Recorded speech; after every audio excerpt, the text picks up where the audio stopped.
first thing I want to tell you guys is I promise you that Tate is too rich and too smart to do anything illegal. He's been too rich and too smart to do anything illegal for a very, very long time.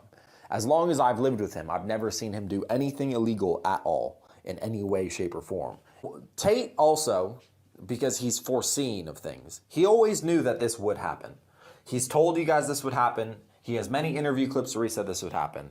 It's a 3-life process when you're someone that that let's say the Matrix or the mainstream news or the people in charge do not like you. It's a 3-step process. First, they try and cancel you.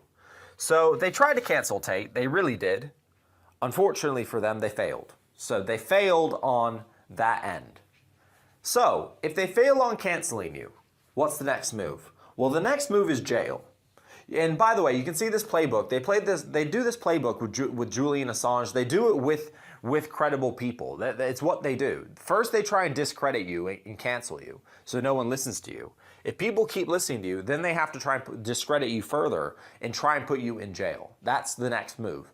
And that's what the Matrix has done. The Matrix is now trying to put Andrew in jail. It's completely bogus charges, but unfortunately, Romania is, you guys can look this up, is known for corruption, and unfortunately, corruption also works to where if the mainstream and the Matrix wants you, they can find a corrupt judge to sign a bullshit paper to get your house raided. And that's really what it is. It's one judge signs one paper, and now your house gets raided, and then you get, and that's how it goes. That's just how it goes.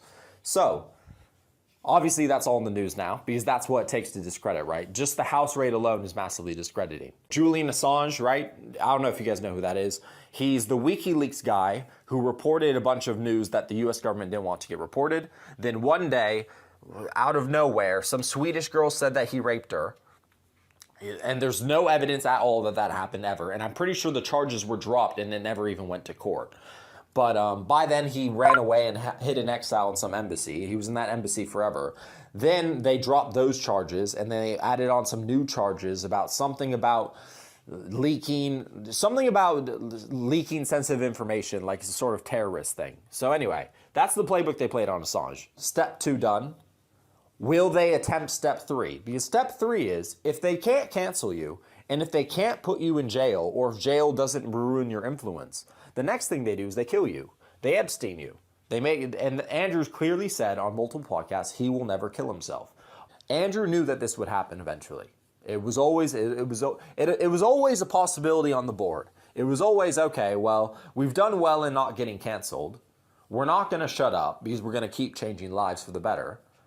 And okay, so that means step 2 is jail. And Andrew expressed in many podcasts that he knew that that was the case, and that's why he was worried. And obviously he was worried for a good reason, as we can see now. Because frankly, I'm extremely, extremely surprised this happened. I've been living with the guy forever, and I can tell you guys, it's not true in any way, shape, or form. It's complete, just literal nonsense. I actually can't believe it. It makes me really not trust the justice system at all in any way, shape, or form.